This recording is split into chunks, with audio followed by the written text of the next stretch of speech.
Hey everybody, Tom here with Hidden Beats again, and today we're talking to Kristi Lane Sinclair. How are you doing today? Great. How are you? Same old, it's just working every day like usual. Right. So for those who are a little bit new to you and your music, can you give a little intro about what you do and who you are? I live on the West Coast. I've been in Toronto for years. I'm recently kind of popping back and forth post pandemic. I guess people are calling it like it's classical grunge. So basically it gets really, really loud and then it gets really, really pretty. And yeah, that's just kind of what has come out in the washing machine over the years, and it's sticking. So yeah, we're doing that. I got to listen to a few of the tracks earlier, and there's definitely the grunge is a good way to describe it. There's some heavy guitars and some fun instrumentals there for sure. I like to play. Yeah.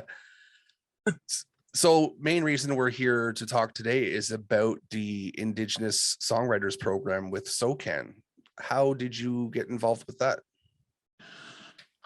I think it was like you had to apply, and I was lucky to be one of the honorary mentions, I guess, along with some other awesome people. And I don't know, SOCAN's always been pretty supportive. I mean, it's kind of that's the measure of when you become a musician when you get your first tiny SOCAN check. Yeah, so that felt really dope. And yeah, and just to have like a songwriting award is kind of it's not necessary until you get it. Then you're like, hey, that's really nice. Yeah. Yep. Like, yeah, there's a lot of eating rejection every day for 40 years. Just kidding. I mean, that's the life of a creative, really. So right, totally. Yeah. So what is your cultural background, since you're in the Indigenous writing program? Where do you hail from? I'm Haida and Cree. I grew up in Prince Rupert, and I'm actually just packing up right now to go to Haida for the month. You can see I'm currently in my camper van. There's my dog. Hey, Murph, say hi. Just looking like. Yeah, she's used to be on camera. She's gonna be in my next music video. Okay. In Haida, and yeah, so West Coast is my home. Oh, nice. Kind of sitting here and grabbed a coffee and chatting with you, and yeah, Cree from Alberta, and a lot of things in Haida end up in songs. I mean, I've written whole albums about the sea. So yeah, 7 years in Toronto, I was like, I think I need to go back and shed my tiny little apartment. Yeah, Toronto for sure. Yeah. Yeah, there's a great exodus happening right now. So yeah, a lot of people living on farms now. I'm based in Ottawa, and we are just close enough to get some of that extra nonsense. Yeah, no, that's good. Even trying to get out of Toronto, it takes you hours. And like, I'm 5 minutes away from my house at the beach, so I can't really complain. I can only gloat. Yeah, no, just that little scenic showcase there was. I wish I was sitting somewhere like that.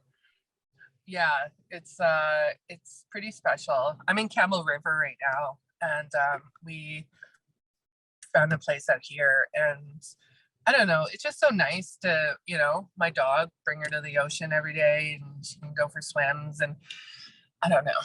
As a West Coaster, I just don't do very well in like dry, cold climates. I've never learned to drive in the snow. Still haven't. It's fun. I mean, well, interesting, I guess, is a better word. Right? I just find it terrifying. I just start crying. I have to actually go do errands for my mother usually, because she's not much of a snow time driver, especially on highways, things like that. Right? Hmm. Yeah, no, I'm that person. I just always end up like almost sliding off a cliff or something. Yeah, So, that's where I end up. so being such a, your culture, how does that influence your music? Um, well, I'm back and forth to Haida Gwaii all the time. And when I'm not doing music, I'm making films. And when I make films, they're in Haida Gwaii, based on supernatural stories and documentaries and language. I'm really interested in bringing language back. And I mean, if you listen to it, I mean, a lot of it is about interpersonal. Everything I write is kind of autobiographical, like kind of, it's all about who I am and where I come from and those experiences that make me. So in that way, it's totally immersive, I think. But it's still art. You gotta look for it. Hmm. I don't really like being super literal, but sometimes. Did you have any inspirations in music growing up that you kind of tried to mimic a little bit, or? My mom had like 3 tapes in the car, like until I moved out, and it Michael Bolton, Bon Jovi, and what's his name? Sweet Caroline. Oh, yeah. See, now I'm drawing a blank too. Yeah. Anyway, so that was actually my musical upbringing, and my aunt would like make me mixtapes of like Madonna, and so there kind of wasn't anyone musical in my family or my extended family. But recently I went up to meet my dad's side of the family, and everyone plays guitar. Like everybody has a guitar or a fiddle, they play drums. Everybody in that family has musical talent. And I thought that was really cool. I mean, I saw a Smashing Pumpkins VHS when I was like 14, and I was just kind of like, I want to be Billy Corgan. I need a Fender Stratocaster, like right now. Yeah. And I stuck with it. I still have the same Stratocaster. It's great. Nice. Yeah. Yeah, I always like to hear kind of how people got introduced into music and things like that. For me, it was all my grandmother calls it whiskey jack country, which is just the slow country, old tunes.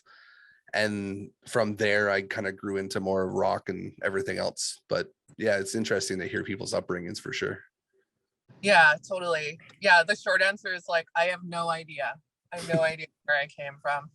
And like after, finding grunge and like immersed in that, I went into music school and classical guitar. So, and it just turned out to be something I really love, like just the training of it and the methodical, it definitely taught me something, definitely I've always loved kind of patterns. So it's like creates a really nice tapestry that I like to play with. So yeah, I think it's dope. Mm-hmm. I love classical guitar. Yeah, no, I'm a huge guitar fan myself. I wish I had the mental capacity to sit and try to learn, but I can't bring myself to do it. I'm glad past Kristi did that, because current Kristi could not sit there and just like stretch her hands for like 6 months. Mm-hmm. Yeah. Yeah, totally. So what's your process like when you're putting together music and like a solid track that you are trying to put out? It's kind of I'm very isolated, I guess. I usually go off to some place and like rent a cabin in the woods kind of type deal and just really go for it and don't sleep, and just kind of go hard in the paint and try to come up with something. And once it gets to like a structure that I'm fine with, then I can put it to rest, and then I can do the arranging and stuff later. That's more of a sane way of doing things. Mm-hmm. Yeah, I really just scrape it out with like an ice cream scoop. Is there specific That's producers and stuff that you like to work with when you're like finishing off a song? The last record was produced by Tara Lightfoot. Okay. And that was really fun. And then this record that I'm working on now will be produced by Ben Kaplan, who who's he work with? Like Mother, yeah, a lot of like Canadian rockers. Mm-hmm. I've heard the name before. Yeah, Mother. They actually went to VCC at the school that I went to as well. I don't know, they kind of got a Pixies vibe going on. Yeah, I actually got to cover, they were in Ottawa recently. I got to cover one of their concerts. Oh, no way. Cool. Mm-hmm. Yeah, totally. And yeah. I can't remember. Yeah. Well, I mean, it's interesting because, you know, the producers and the engineers and things like that are almost like the unsung heroes in a sense, because unless you know how to do everything, you gotta find somebody who's a pro at it. Right? Oh my God, the team is huge. I mean, like, I don't even, yeah, my management team, I'm on this like new Indigenous label, Red Music Rising, and they're just opening up a bunch of doors for artists, and you know, they're the ones who find the money to market this and get it out and record it. And I mean, without that and like all the people I know, Rob Darch at Hipposonic Studios in Vancouver, he's like one of the greatest people ever. He like got me my start. Yeah, kind of a funny story. I went to sound engineering school, and then I started working at Hipposonic as a runner, and then I think it was like a few months, 6 months maybe, I like went to Rob and I was just like, yeah, I have to quit. I'm like, that ear, I'm like, I have no fucking ear. I have no idea what they're talking about. Flat, pitchy, I don't hear it. Let's not waste our time. But he's like, you belong on the other side of the glass. So he, my first record was made with him teaching his, you know, assistant engineers, and they could cut their teeth on me basically, Okay. in the off time. So yeah, that's kind of how I got my recording start, was failed sound engineer. Hey, I mean, you got to go some direction, right? It's definitely a skill that's great to have, and now I have an ear. Yeah, I mean, practice makes perfect for sure. So Totally. what would you say, well, what's your opinion on the music scene right now? I mean, we just went through COVID, everyone kind of had all kinds of ups and downs, but coming out of it, what's your thoughts going on right now? Definitely like in the Indigenous scene, I've talked to a lot of people, and I'm really, really excited to hear the albums that are coming out. I've gotten to kind of preview some of them have dropped, Hallucinations dropped, but I found a lot of people found it a gift to you know, basically have their records kind of stalled for X amount of time and have that time to work on it until you're done. And, you know, it's like the schedule of, you know, it's like if you don't release a new record in every 2 years, but now it's like singles. Yeah, it's just like, it can be a lot for a creative to output. And everyone I talked to seemed pretty happy to take it at their own pace, and found it very like a gift. Mm-hmm. Yeah, I did as well, for sure. Well, it allowed people more time to try different things, to experiment more, and really find their own kind of unique path, I guess, in a sense. Right. I went through, me and my partner went through and we listened to like, I still had like all of my books of CDs, and we went through it alphabetically and just listened to all of it. And I think even I didn't have time to listen to music like the way I listen, listening to records. I didn't have time. It was a lot of listening to my own music, and then you're tired of music. Like, I don't want to listen to music right now. But to be able to, and we'd have genre nights, like just like, tonight's 50s night, and like just the act of enjoying music again at like a calm pace was like amazing. And I was like, oh yeah, that's why I do this. That it was this record that made me want to do this, and this record inspired me this way. And it was a good refresh to just take a break from the entire world for 2 years. I mean, yeah, there's definitely like I work from home, so I sat in front of this computer and got really bored at doing some different things. So it gave me an opportunity to start these interviews, for instance, during COVID. Yeah. Like I'm a photographer, so I never typically talk to people. I'm always shooting people and taking pictures and things like that.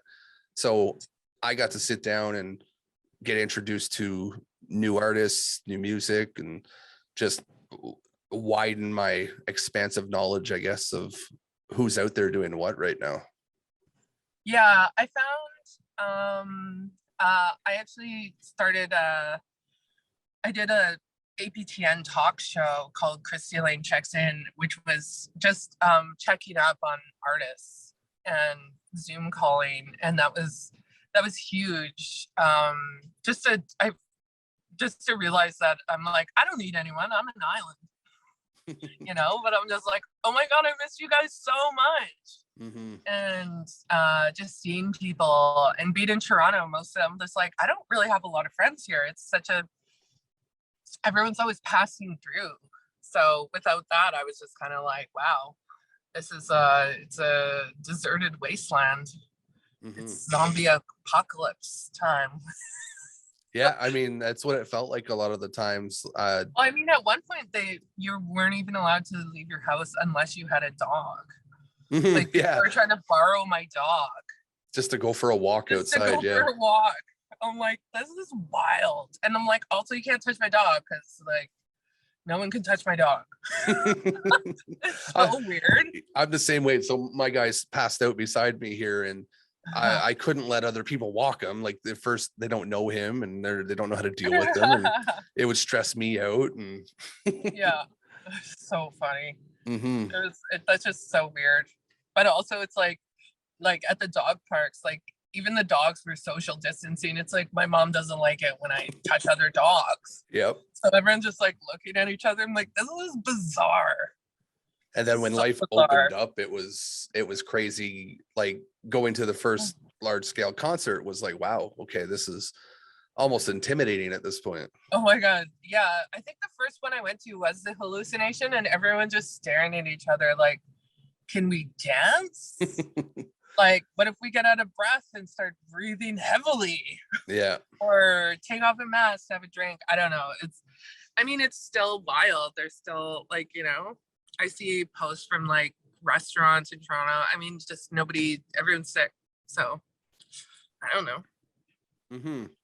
Well, we just got done, like Ottawa Blues Fest just finished last week. So I was there the whole time, and I ended up catching COVID at the end of it. And oh, damn. And my wife too. She came a couple times, and then sure enough, either got it from me or got it from someone there. But so that was interesting. 50,000 people, and navigating that.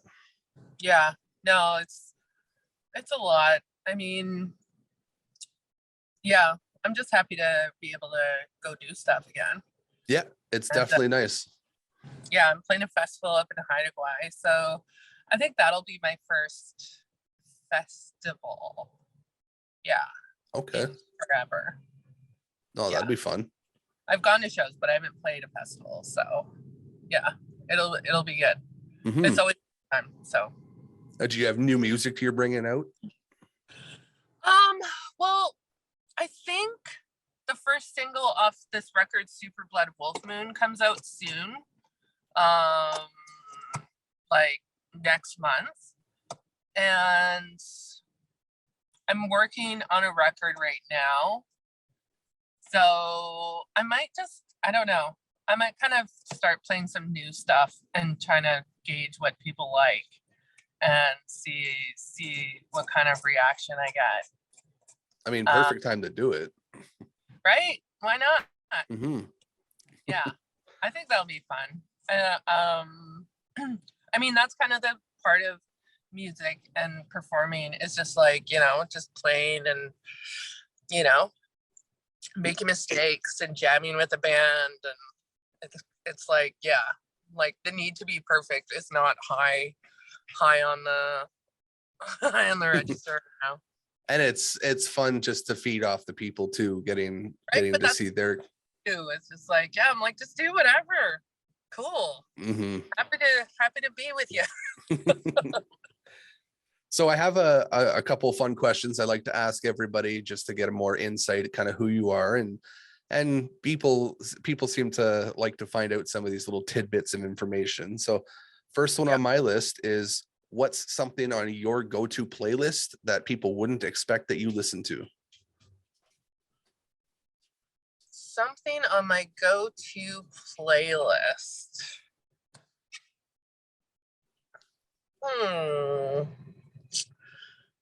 I don't know. I like some like Doja Cat. Okay. Yeah. I use Nicki Minaj as my example. So Nicki Minaj and Super Bass, right? I can rock that whole song out word for word usually. Oh my God. I could listen to Whitney Houston's I Will Always Love You on repeat. Mm-hmm. Usually at the end of a long night. I feel that I've done the same thing actually. Or go back and forth between that one and Dolly Parton's. It'd be like, I don't know which one I like better. Okay, no, that's good. I like that. Yeah. Next one. What's one thing that should be asked in interviews that's not asked enough? I think one thing I was thinking, it's like everybody always wants to know about like you know, the lyrics, but what I've been finding lately is just like the musicality of like, I don't know, I mean, it's hard to put your finger on, but it's like, I don't know, the lyrics are only one part of it. Mm-hmm. I think there's much to be explored outside of just lyrics. And yeah, tonal languages. Sorry, I'm a total nerd. Hey, no, I love it. I actually love listening to and trying to get past lyrics and almost hear the instrumental side. And it's like, oh, what did they do there? And oh, that guitar riff and things like that. I love listening to things like that. Yeah. I was working with Robin Hatch. She's amazing pianist. And yeah, I was just like, she actually took the song and like created a whole, like she finished it. Like what I couldn't do in music with my voice, she finished it. And I'm just like, that's so fucking cool. Mm-hmm. That's the goal, you know?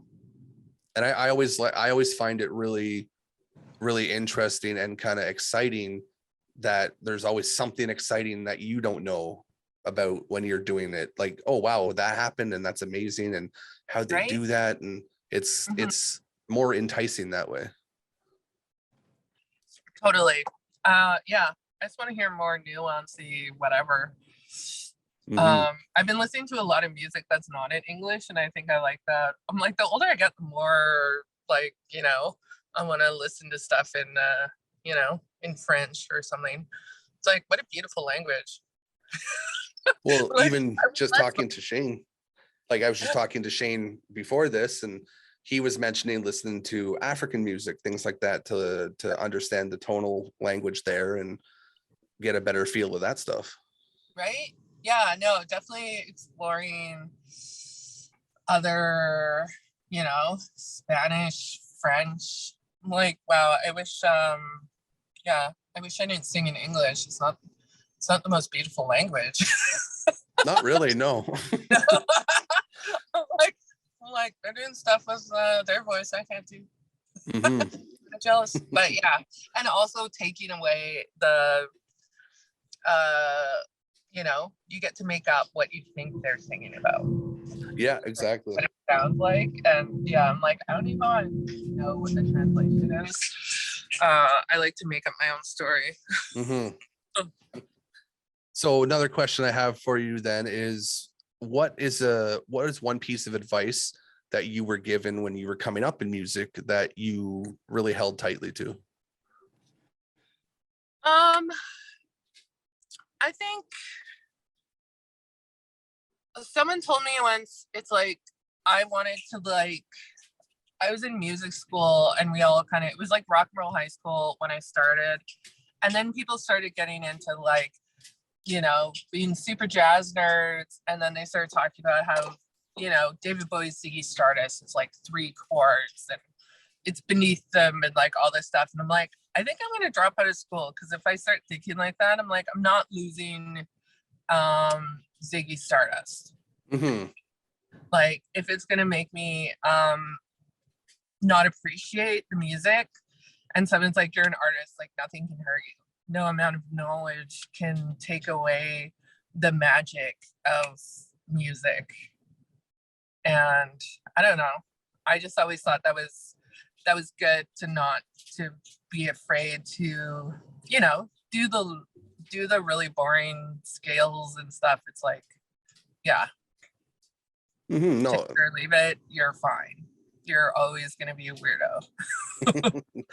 That's my bread and butter, is being a weirdo. So right, yeah. It's got me this far, so yeah. And I have no other applicable skills to the world, so just go with what you can. No one's gonna hire me as a barista. Well, you never know at this point. They all have tattoos and colored hair. I'd be terrible at it. I wouldn't show up. Yeah, I could feel that for sure. All right, my last one for you, this one's a bit more deeper, is why do you do what you do? Like, why music? Why keep going with it? I don't really think there was never a choice, I don't think. Like, as soon as I started doing it, playing music, it's just what I was gonna do, and there was no other option. Music is also kind of like my therapy. Is how I express myself and get through things. And like, basically, if I stop writing music, I am in a very bad place.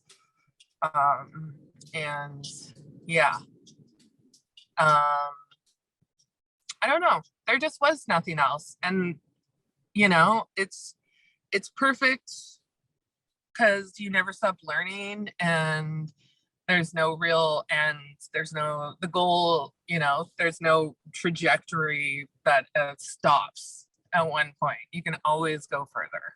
And you could always do different stuff and try different stuff. And I don't know, it's kind of perfect for me. And I get to collect like guitars.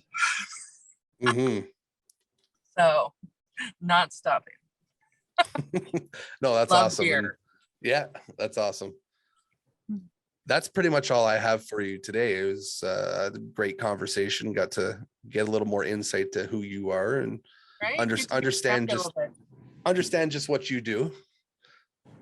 Awesome.